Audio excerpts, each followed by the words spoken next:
In the time of inspiration, there is very prominently love and joy and these energized, pleasant feelings, but also pain, frustration, nostalgia.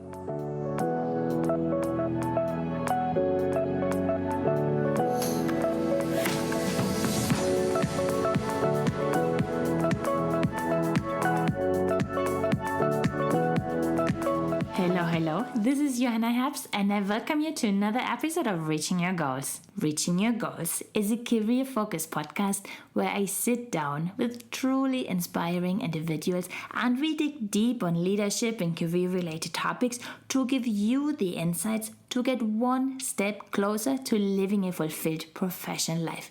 We all have goals we want to reach, but it can be difficult to get from motion into action, and we need those nuggets and those insights to help us moving. And that's why we are here.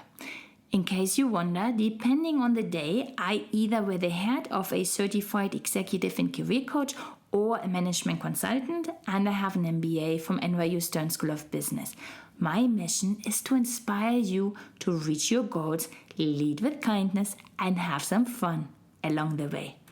This week, we will get creative and find out how to use our emotions to leverage our creative journey. And I could not have thought about a better guest than Zorana Ivcevic Pringle. Zorana has a Ph.D. and she is a senior research scientist at the Yale Center for Emotional Intelligence. She studies the role of emotion in creativity and well-being. Zorana is the associate editor of the Creativity Research Journal. She has published research in personality psychology, creativity studies, and organizational behavior journals. She has edited the Cambridge Handbook of Creativity and Emotion.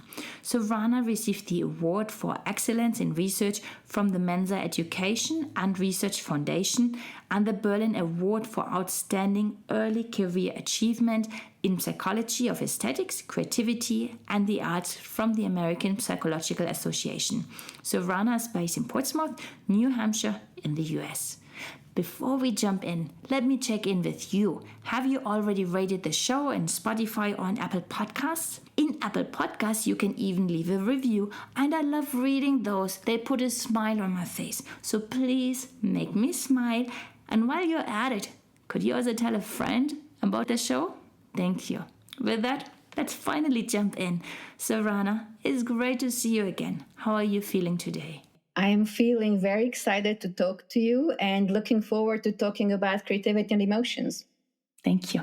And to get things started, I would like to get to know you a little bit more on a personal level. So I would like to jump in with rapid fire questions. Short questions, short answers. Okay. I know that creativity is one of your key focus areas. Do you have any creative hobby? My creative outlet is science and writing. And I think that sometimes when people ask, have creative hobbies, they think of the art. But one of my big things in research is creativity is not just art. So science is my big thing. I know that you're also a speaker on topics, for example, of how to make creativity happen. Do you ever get stage fright? No. Well, I could have a stage fright the day before. Once it's happening, it's all fun. I know that you grew up in Croatia. Is there anything that you miss about living in Croatia or living in Europe? Well, I miss people. I miss my friends, of course. And I miss just sitting in a cafe and not doing anything and sitting with someone and just being quiet and in the moment. And who is one of your role models? Oh, that's a beautiful question. Well, I think that some things come from personal life. My grandmother was the most important person in my life. And she taught me just go for it. And she had this idea of you are young once, so you should do everything. And young is very, very stretchy there. So you should just do everything that comes along. And that was my first and biggest role model. Wow. How would your friends and family describe you in one word? One word. Oh my, one word. We can make it two. We can negotiate here. I would say going for it. It's one term as we are negotiating. Yeah. And do you still remember what you wanted to become when you were a little girl? Well, I wanted to be lots of things. When I was little, I wanted to be a cashier in a grocery store. And that was about age 4 or 5. And my reason was that way I could give everything for free to my grandmother. Wow. So, joking aside, that is a true story, but joking aside, I wanted to be a psychologist for a long time. I wanted to be a historian, medieval historian, and I wanted to be an astrophysicist. And I believe that in parallel universes, I am each of those things. And because you're mentioning research, and I know you are a researcher, what is the coolest thing about that profession? The coolest thing is asking questions. You can ask questions and then you can try to answer them. And in answering them, you get closer to the answer. One thing I think that is a misconception about research is that you get the final answer, but you get closer and closer to it. And then you can still discover more. What is the most important quality in a leader? Openness. I think openness and empathy are most important things in a leader. Willingness to listen that comes with it and to be authentic. What is the best advice you've been given in your personal or in your professional life? In my personal life, the best piece of advice is that you should go for things that you want. So that was your grandma? That was my grandma. And I remember when I was in college and tried to juggle applications for graduate school and 10 more things. And there was a Rolling Stones concert, and she said, "You are going regardless of anything. You have to go." Wow. And I did go. And in my professional life, the best advice is to be open when you find something that is interesting. Be willing to drop what you're doing otherwise and pursue it. And you are a researcher, you work for a prestigious university. I see books in your background. What is actually your favorite book? Or one of your favorites? It's very hard. That is an impossible question. I mean, you are asking a scientist to pick a book. That is like asking a parent to pick a child. I would say that one of the most inspirational books that I read, particularly on the topic of my research, is a very old one from the mid-70s by Rollo May, and the title is Courage to Create. And it has been an inspiration to me in my work ever since I discovered it as a student. And with that, I think it's time to jump in and get to know you better. Would you mind sharing the key milestones that led you to where you are today? Well, that is a funny thing in how life happens, right?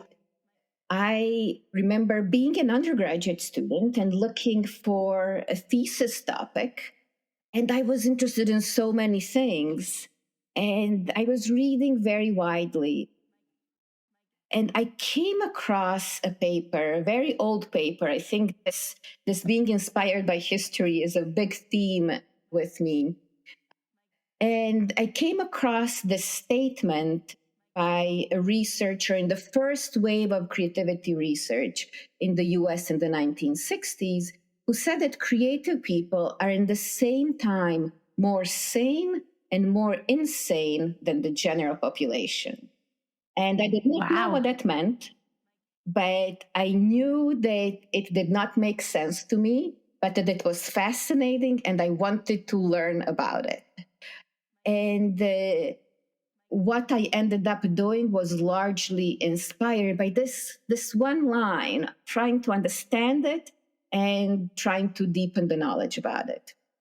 And as I went through graduate school, as I started my job, I looked for ways how I could study this apparent inconsistency or apparent paradox in creative individuals. And this is so intriguing because now you are focusing on creativity and on the emotions. So I understand how you got intrigued to learn more about the creative part, but how and when did the emotional part came in there?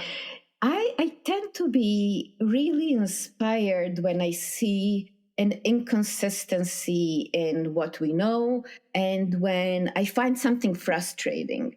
And I was reading the literature on creativity and emotions, and it did not make sense to me.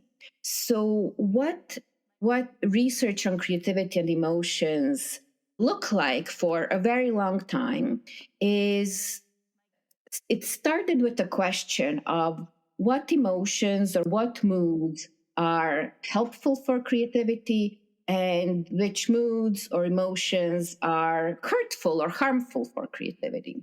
And then what that would look like is that people will be brought into the lab, usually students who are not, I don't want to say who are not creative, but who are not selected for something particularly creative they do. And then an emotional state would be induced because what scientists really like is control, and they really like to know where experiences come from. So to do that, these researchers would create a mood state in the lab by having people listen to music or watch video clips or think of personal experiences from the past. And then they would be given creative thinking tasks. And these tasks were designed so that nobody gets an advantage. So it doesn't require any prior knowledge, and they are very neutral in nature. So a most typical task like that would be, well, think of all the possible uses for a brick. Shall we do it? Yeah, go for it. So think of uses for a brick. What would you say brick could be used for?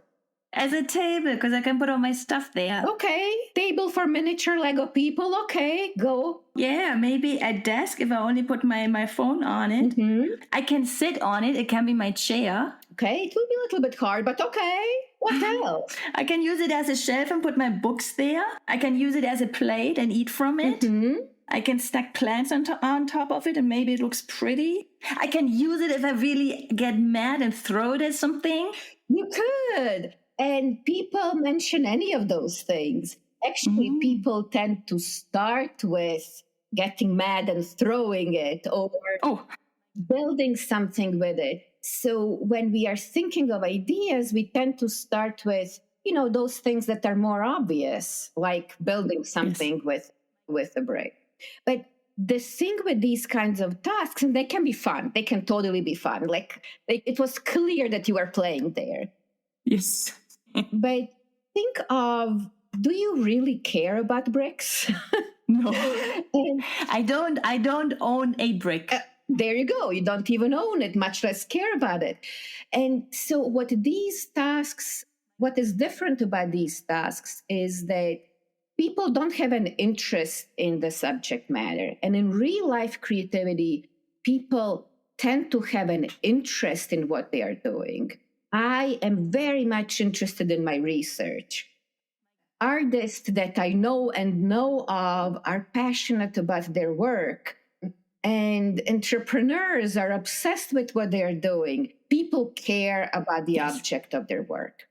And also those emotion states that are induced in the lab are very different from real life ones. And in real life, when you are experiencing an emotion, there is an immediacy to it.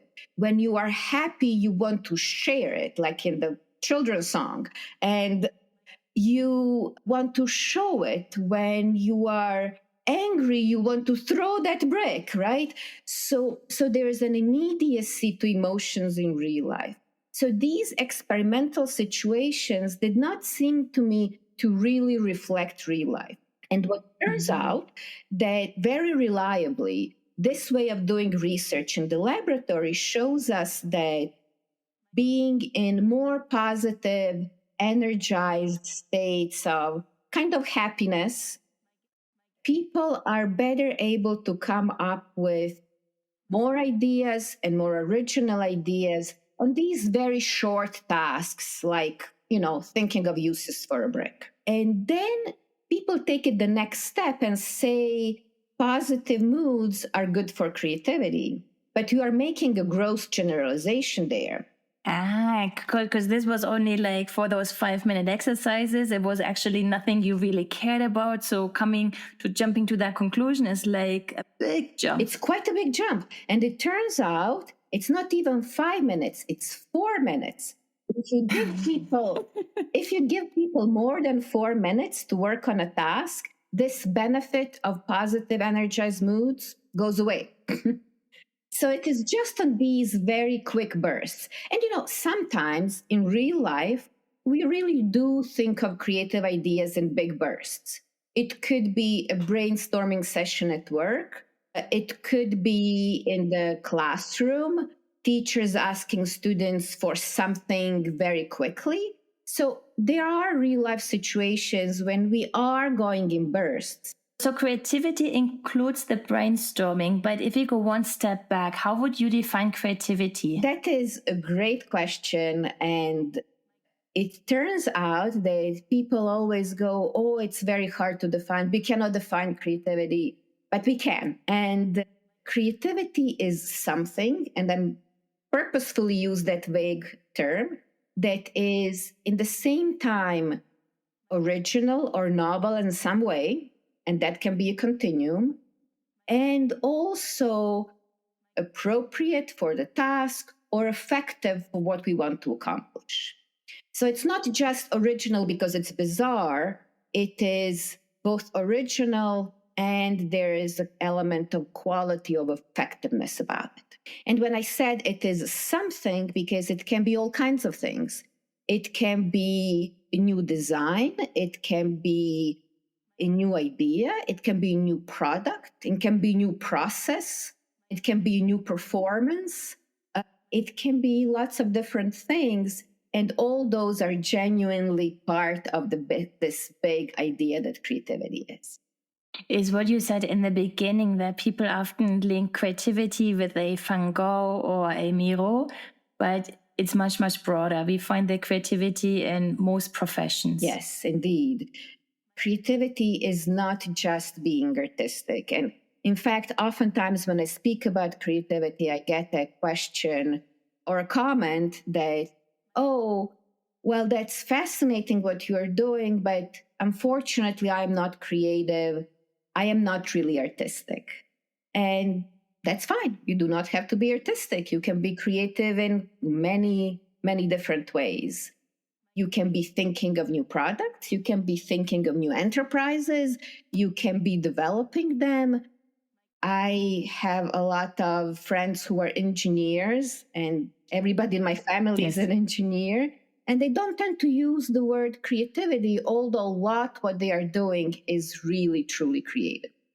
And how does it link to innovation? Because the moment you say engineering, I'm thinking about innovation. Like that's how I connect. I get that they are creative, but I think about innovation. I think this is a great question. There is, in different branches of creativity studies, people define creativity and innovation in different ways. So in the organizational behavior studies, there seems to be this dichotomy of creativity being the thinking part and coming up with ideas or developing them, and innovation being implementing them and building something. I do not find this distinction really meaningful, because creativity without doing something with ideas stays really in the domain of imagination or fantasy. And if we take this distinction between creativity and innovation, then it would only really apply to some areas of work, right? To business or to engineering, perhaps. But how would you apply this to the arts, for instance? We all agree that the arts are creative, but we don't tend to use the term innovation in the arts as much. So how would that really work? I think if we use the term creativity to describe the whole process from considering ideas, developing them, and doing something with them, we have one term that then applies to the whole process and to all areas where creativity can exist. Wow. Then we also have emotions. There I will also come up with a question, what is actually emotion? It turns out that that is a really complicated question. And chances are, if you ask 10 emotion researchers to give you a definition, you would get, well, close to 10 different definitions. In thinking of emotion science, it is so fundamental to psychology and to understanding human experience that it would seem it would be one of the first things to be answered about who we are as humans. But emotion science is relatively young, some 40 years from the founding of the International Society for the Study of Emotions. And emotions are best defined as both psychological and physiological experiences that are triggered by something. And that something can be an event from the outside. Something happens in our environment. We are chased by a bear. I don't know why we tend to use the example of being chased by the bear, but we tend to use it, and I think that's funny. So let's be chased by a bear. And oftentimes it is something internal. It is anticipating. You were asking about stage fright earlier. Stage fright is internal. Nothing has happened to you. Or those doubts, oh, I'm not good enough, I'm not pretty enough, I'm not smart enough. And you know, you are. It is imaginings. We are anticipating, we are imagining, we are projecting something into the future. So those are our internal triggers. And many of triggers of emotions are internal. And think of those things that are most troubling to people. Oftentimes they're internal in nature. Think of anxiety. Nothing has necessarily happened already. You are worrying about something that might happen, and you don't even know what's the chance of it happening. And oftentimes the chance is low of it happening. And I'm not saying that any of us are immune to it. We are not. It is part of human experience. The matter is, how do we deal with these human experiences? How do we learn about them to know and recognize what's happening? How do we describe it? How do we process it? And then how do we manage it? Now that we have the emotions and understand also what creativity is, how do those two play together? They are very much interrelated. I am interested in studying what emotions happen throughout the creative process. From facing a blank screen, I am right now writing a book, and let me tell you, there are a lot of blank screens. Blank screens are inherently scary. They are going to be scary to pretty much everyone. They're anxiety provoking. You have to start from zero. So there's this element of anxiety that happens. There is an element of doubt that happens. There is frustration because the creative process is never smooth. And when we experience constraints, when we experience doubts, when we have creative block, perhaps, frustration is number one thing that happens. And then sometimes we are misinterpreting this frustration as a sign that, like you said, we are not good enough, that this is a problem with us, when really it's the integral part of the creative process. Now we have to figure out what to do when these things happen.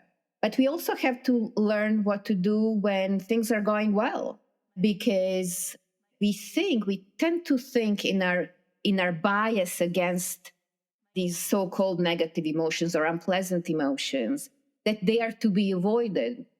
But they can teach us things, and they can actually help the process too. So what does frustration teach me? Frustration teaches you that something is not right. It teaches you that you have hit the wall, and now you have choices. Okay, you know that you have hit the wall. You can try to do more of the same, work harder. In other words, people oftentimes try to work harder. And to stay with the analogy of the wall or with a picture of the wall, working harder while doing the same means hitting your head into the wall. That is not good for your head. And chances are the wall wins. Yes. When you are experiencing frustration, you are also tempted to avoid it or make yourself feel better, but maybe you are not learning what you need to learn. Maybe you are not listening to what the frustration is telling you, and it is usually telling you need to do something differently. And that doing something differently can be doing something differently in the moment, taking a break, so not to keep hitting into the wall, or try to find a different approach, try to find a different perspective, because something is not working.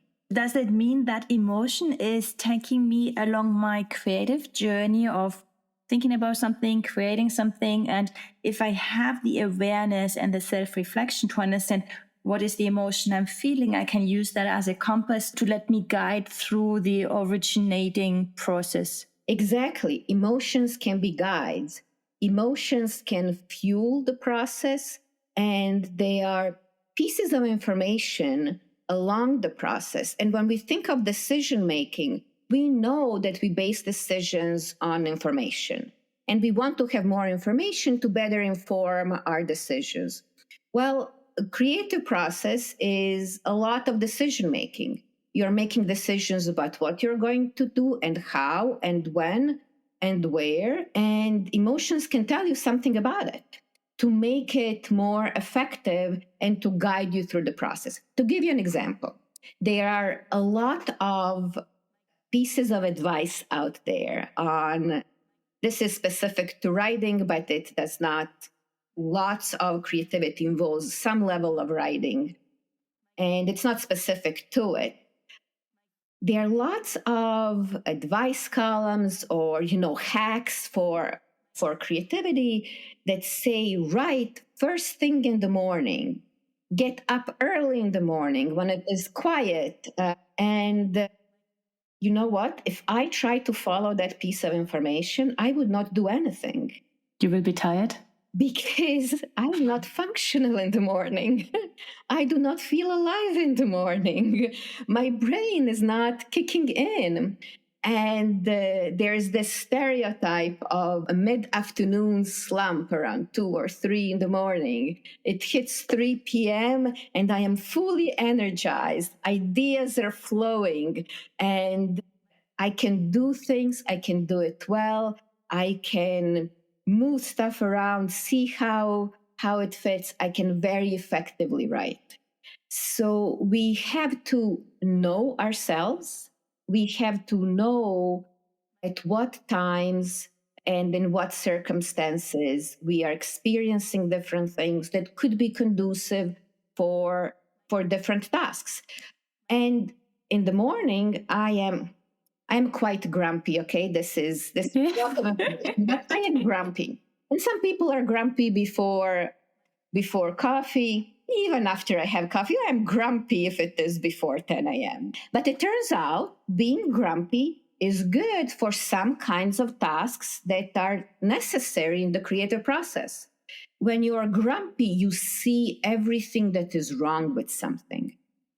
And well, if I am first thing in the morning and I look over what I have written or what I have devised day before in my generative stage, I can be critical about it. I can notice what needs to be changed, what needs to be edited, revised, what needs to be scrapped and thrown away.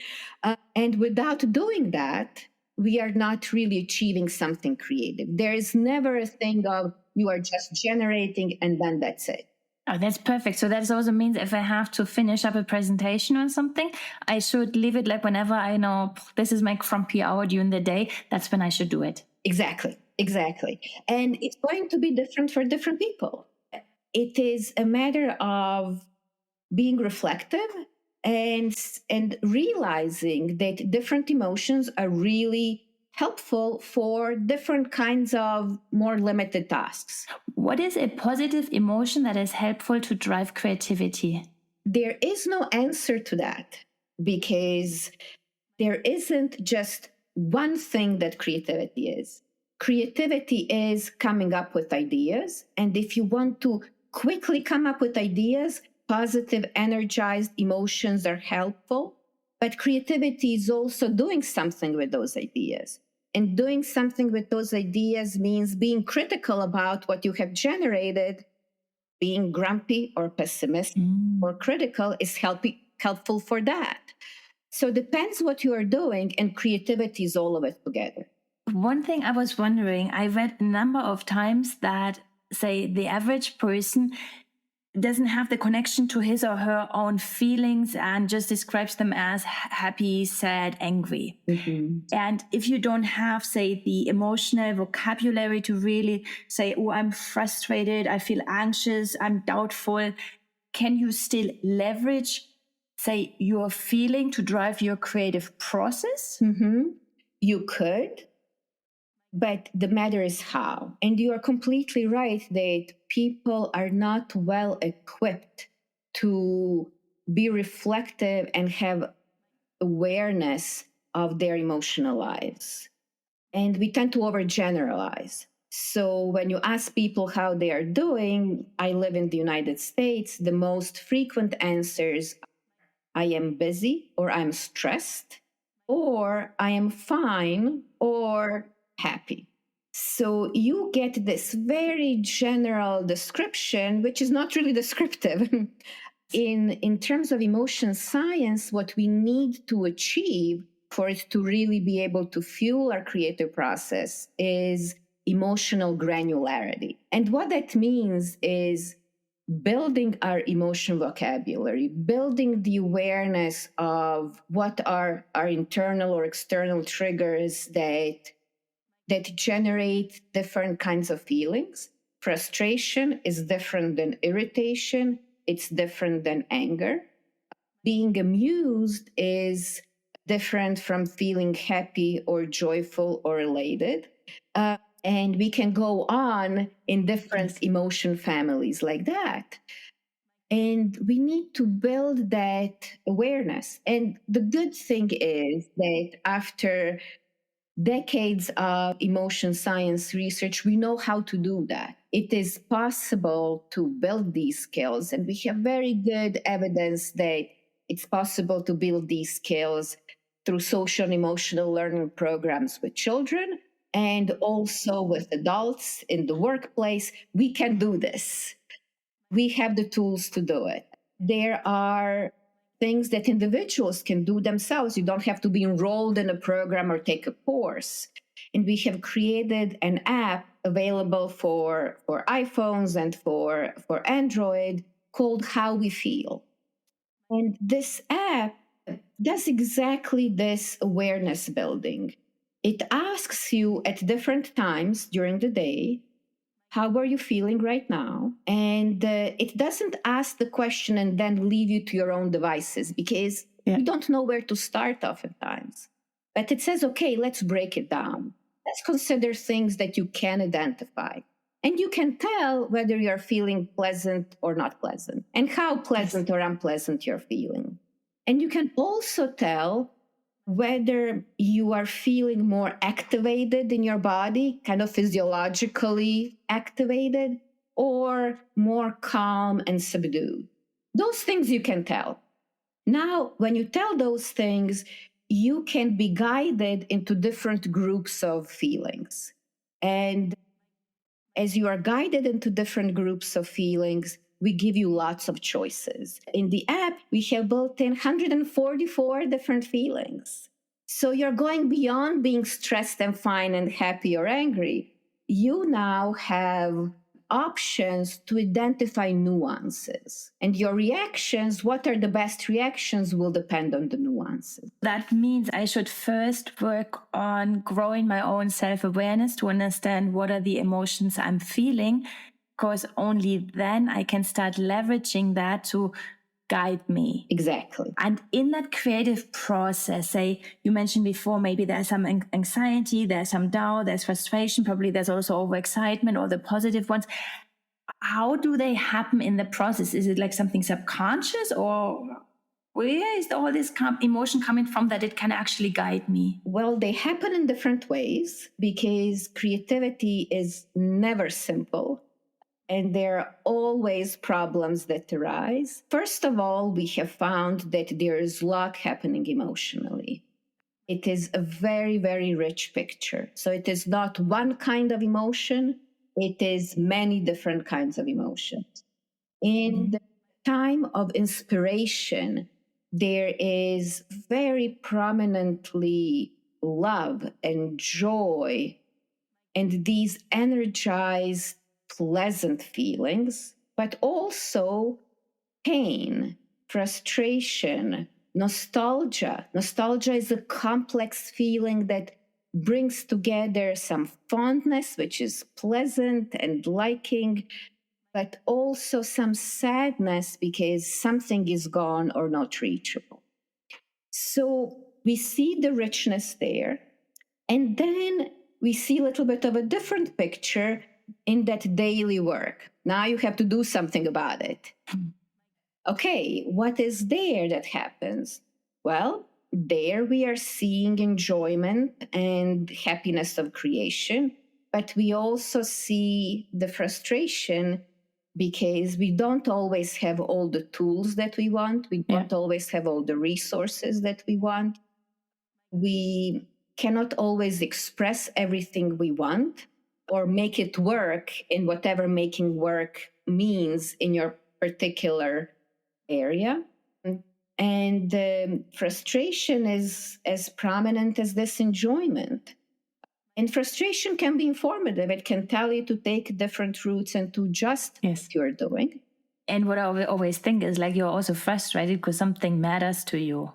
Yes. That mattering is part enjoyment, part care, part maybe you are contributing to something outside of yourself. You are helping somebody.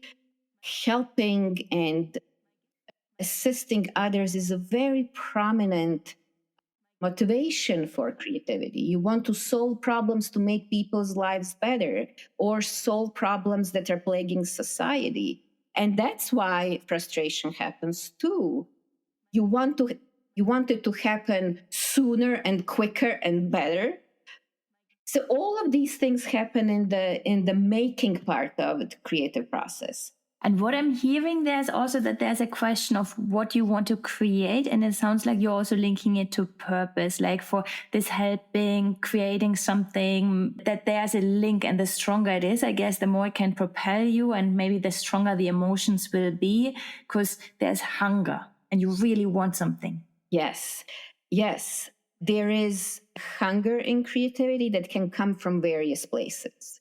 There's this motivation that in psychology we call intrinsic motivation, and it is doing something, engaging in something because you are deeply interested in it, because you are curious about it, you enjoy it, and because it's a challenge and you want to solve challenges, you want to address challenges. There are also more extrinsic reasons why people may be hungry to do something.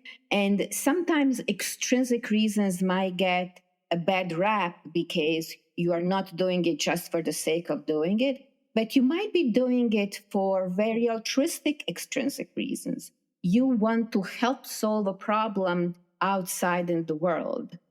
You want to help somebody. There were these wonderful studies of the role of perspective taking and motivation for helping others and how it helps creative problem solving. or studies of how sympathy for others can help you think of issues from a different angle that would not have occurred to you before, and therefore be more original and more effective in what you're doing. And this is also going back to the quality in leaders when you said openness is needed. Exactly. And that openness in leaders is creating a possibility of listening and truly hearing. Because sometimes as leaders, people are tempted to just focus on the problem. And just focusing on the problem sounds very reasonable in a way, because you are solving, you are moving, but you cannot really focus on the problem effectively if you do not understand what is going on with people who are working on the problems, how they are experiencing the work, and what is the experience that you are trying to address with this product or with this process. You really have to be open to see opportunities and to see problems, which are oftentimes then opportunities. Nice. And I already learned that if you want to proofread something, do it when you're grumpy. If you want to generate ideas, do it when you're in a happy mood. Listen to your emotions to help you guide through the process. If you're frustrated, probably you want to do something different. And to get started, use the app How We Feel that you created at the Yale Research Center. Is there any other last advice for our audience on how they can leverage emotions to drive creativity? Emotions are information. Emotions are telling us something. They are diagnostic of what is going on within ourselves and within our environment. We need to listen to them and not ignore them. We cannot leave emotions at the doorstep. There is this very outdated idea of professionalism, meaning not acknowledging that emotions exist. Yes. It turns out emotions leak. That is actually a technical term in emotion science.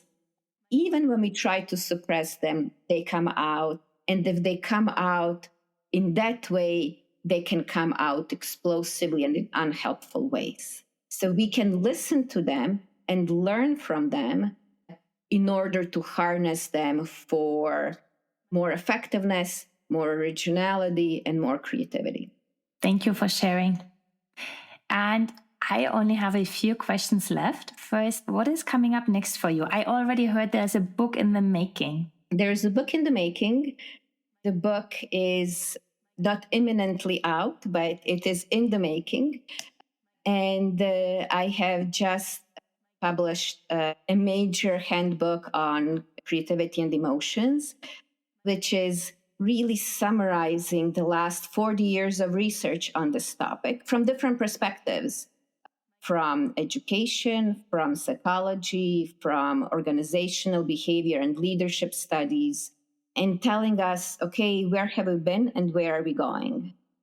And I write about this research in a column for Psychology Today, and love to translate research, and which is oftentimes technical, into ways that can be used and can be insights for those who want to be more creative. Nice. I will share the links in the show notes so that people can go and read your column. Thank you very much. 2 more questions. Who else should I have on this show? Well, number one person who comes to mind is James Kaufman. James Kaufman is a professor at University of Connecticut, and he is a very focal figure in creativity research. He has collaborated with just about anybody in creativity studies. He has been a leader for quarter century in the field, and he has a lot to say in particular about the relationship between creativity and well-being. I will ask you for the introduction afterwards. And as promised, very, very last question. For everybody who feels intrigued, they should sign up for your column, or at least, I don't know if you can sign up for it, but check that one out. How else can people stay in touch with you? I can share my website, and there is a way to stay in touch and sign up for a newsletter. And I am just starting a new thing with the newsletter that will include, well, I'm writing a book. What is that about? What is that creative process like? And it is acknowledging that it is not linear, and that this week was great, but next week we'll see. I love it. But it's true. It would be so interesting to learn from a researcher on the topic how she's going through this creative endeavor of writing a book. Thank you. So I look forward to it. I know it will still take time, so we need to stay in touch. And I thank you so much for joining me today. This was absolutely interesting and I learned a lot. Thank you. Thank you very much for having me. I loved the conversation with Zorana and I really learned a lot. I hope you did as well. If you want to talk about it, please tag me at Delygate or Reaching Your Goals podcast. And since you're still listening, in case you have not yet subscribed to the show, please do so wherever you listen to your podcast. This way, you will get the next episode in your inbox when it drops on Tuesday. With that, we're done for today. We are one step closer to reaching your goals. Talk to you guys next week. Bye.